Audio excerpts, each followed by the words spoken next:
I am Jamal Jackson. I'm 24 years old. I'm the youngest person running for Congress in the entire country right here in Philly. One of the last things I did before leaving the Democratic Party in primary to run as an independent was to speak to Mayor Cheryl Parker for her endorsement.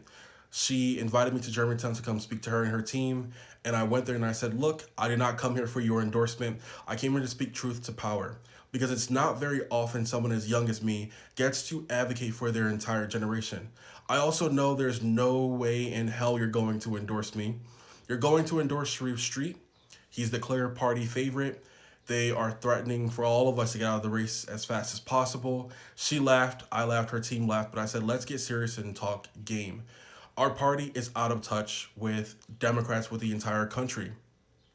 I told her we don't have a platform for young people. We don't talk to men. That's why Trump won over men. And we don't talk to young black men. There's almost no representation for them in our party. We don't see them as leaders or interlocutors. She gave me a serious look and I said, look, there's a difference between you and I as politicians that matters.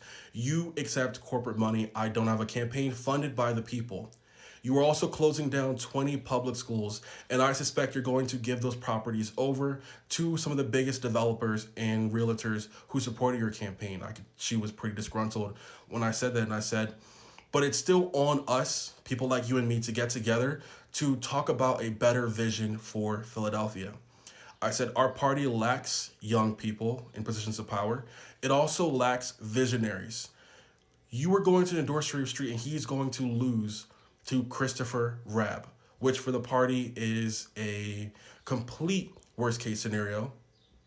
And I said, I wanted to be one of the only people to tell you in your circle of consultants and team members, and that if you were to endorse someone else, the party would not back your reelection campaign. And I know you're mindful of that.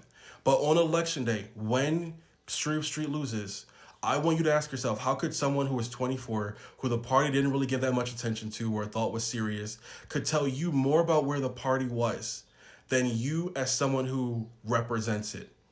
And I asked her, will she be the reason why Chris Rabb wins?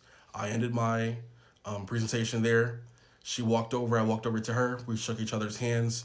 She told me before she endorsed anyone, she'd let everyone know. Her sister would call everyone. That call never came. I think it's because she was upset. Needless to say, Sharif Street did end up losing his election. I hope this is a message to Mayor Cheryl Parker and a lot of the party leaders who have a lot of sway over our elections. They put a lot of effort and tens of thousands of dollars to make this an undemocratic party primary. And instead of having more ideological exploration, talking about competing visions, they lost even